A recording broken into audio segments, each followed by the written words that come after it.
I came across this amazing story, and I just love stories, especially if the tale is true. This is Hollywood's history during the 1930s. I thought I would tell this story because I believe it would have an impact on today. Let's go back to 1930s. That's right, 1930s.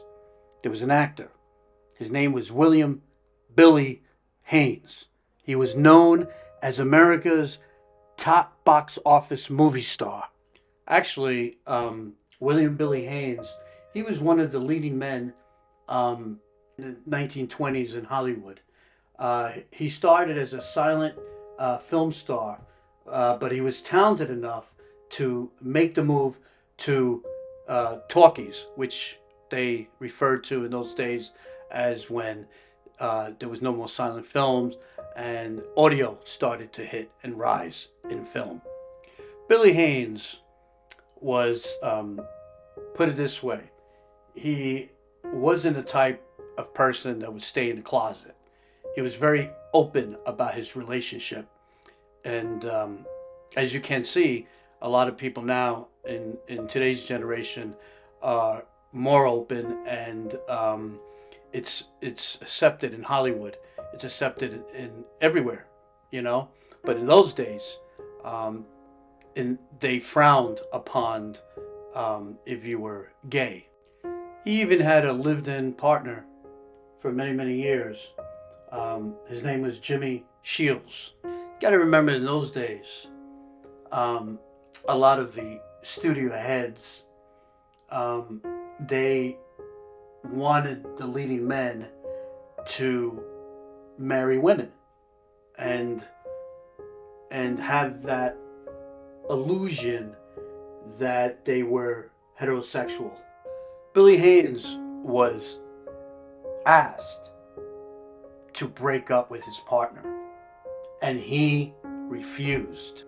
I mean, they even introduced something called the Haze Production Code in 1930, which is a set of moral guidelines that actors were instructed to follow that prohibited homosexual behavior. But since the famous actor was like top notch, I mean, he was incredible. He was in the peak of his stardom. So he was able to have that clause removed from his contract, and he actually continued acting. But several of his movies didn't perform well in the box office, so there was a lot of pressure on him. This part blew me away. I mean, I couldn't believe this when I read this. You know, it just, I guess because, you know, we're in the now generation, not the then generation. So it's like, I don't even, I look at it like normal to me. It's always, in my family, you know, my sister's been gay since she was born. So I just, you know, it doesn't faze me any, you know, at all. I don't treat people differently.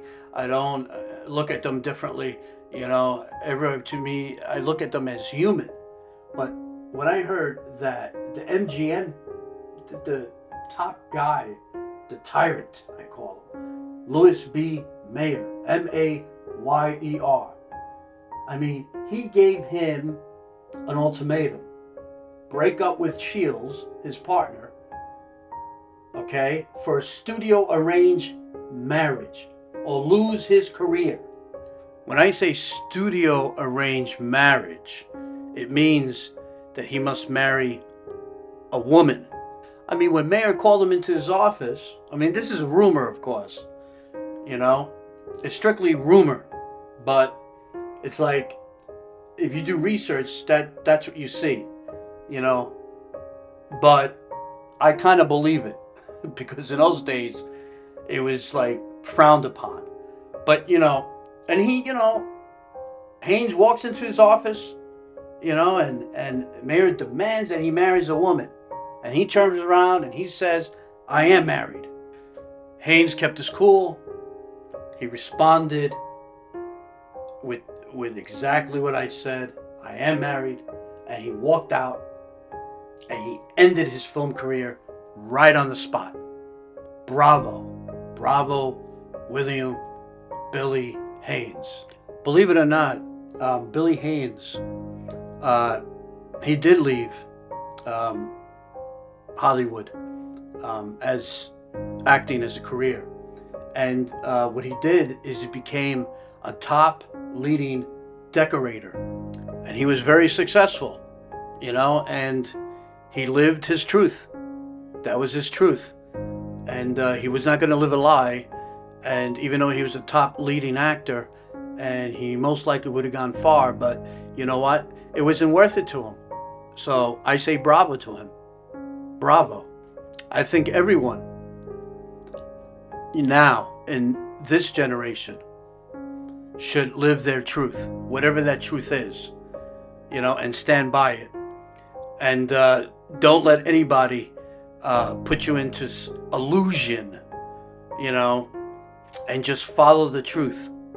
I think Haines was very responsible for laying the foundation. What an incredible person. When I read this story, I just, I put myself in his position.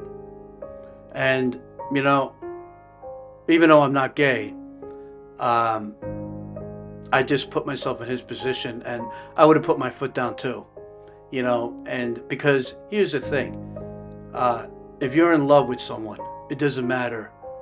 You're not in love with a man, you're not in love with a woman, you're in love with the person, the soul of the person. That's what I believe in, and he did the right thing, and I really truly believe that he created and laid the bricks for this foundation of today.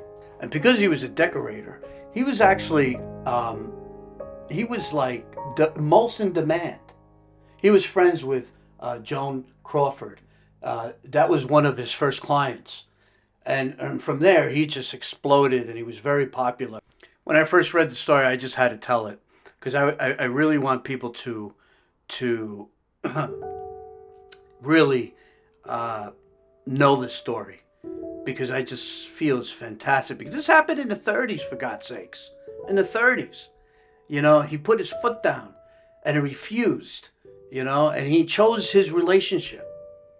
His relationship came first, not Hollywood stardom. That is a blessing. Remember this, be who you are. Don't be what somebody else wants you to be. Just so you know, Haines and Shields, they remained happily married for nearly 50 years until Haines' death. William Haines chose his husband over stardom at MGM. God bless you, my friend. God bless you. This is Antonio Saillant signing off from Celebrity Spotlight Radio.